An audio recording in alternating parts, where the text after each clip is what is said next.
Educators, when they have a child who's sort of out of control or hard to manage in a classroom, it's really hard not to personalize that behavior. It's hard not to get frustrated. It's hard to, in your mind, not say, God, what is wrong with you? Why are you doing this?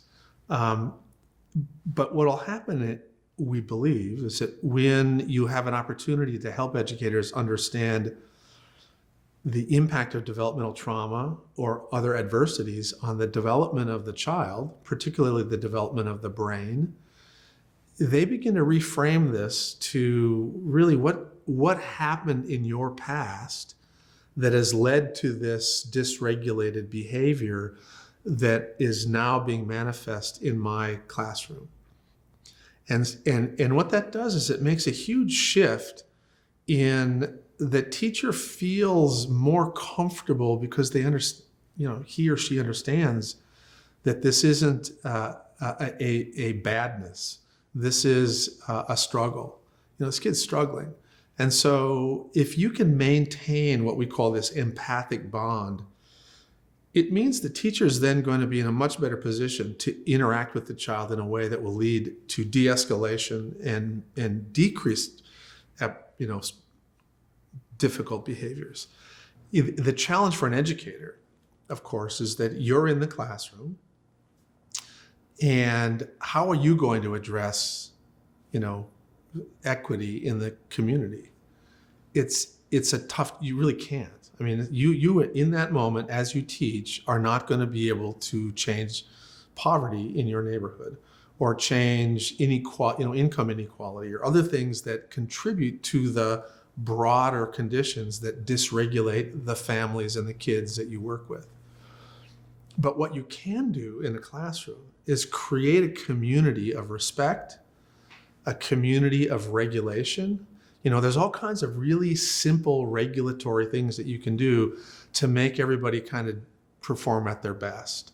And then you can always focus on celebrating diversity, helping children learn how to not be afraid of differences, but to celebrate differences. And so you can work on these problems where you are without feeling the burden of solving, the global problems, which I think for many educators becomes sort of paralyzing. Here we are, you're giving us crap about standards and about testing and about this, and now you want us to be experts in trauma and social emotional learning. And so part of what we try to do in this model is help educators understand that, listen, you have a lot of power in the little moments that you have with these kids.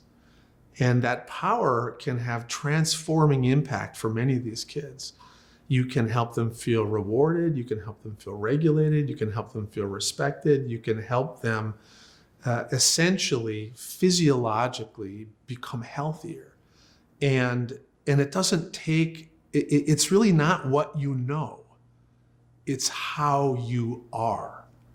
It's the way you interact with them. If you listen, if you calm yourself down and let all that stuff go and let these moments with these kids be true moments where you're right there with them.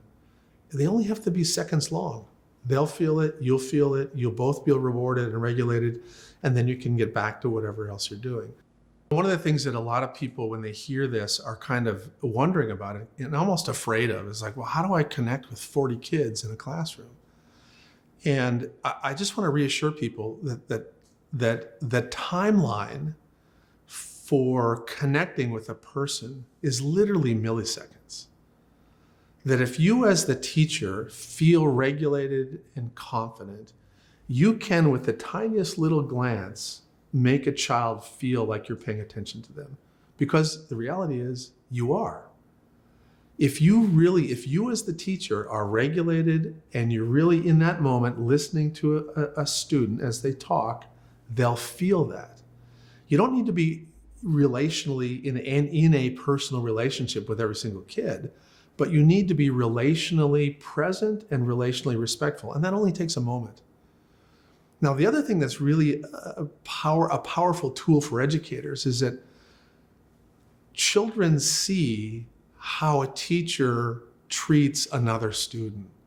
And so if they see you treat another student that's struggling with respect and kindness, they're able to generalize that to how they will treat you.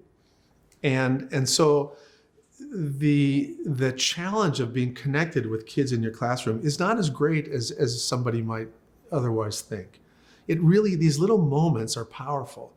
And so in the hallway, if you see a kid that is in your classroom, and you just take a moment and say, hey, what class are you going to?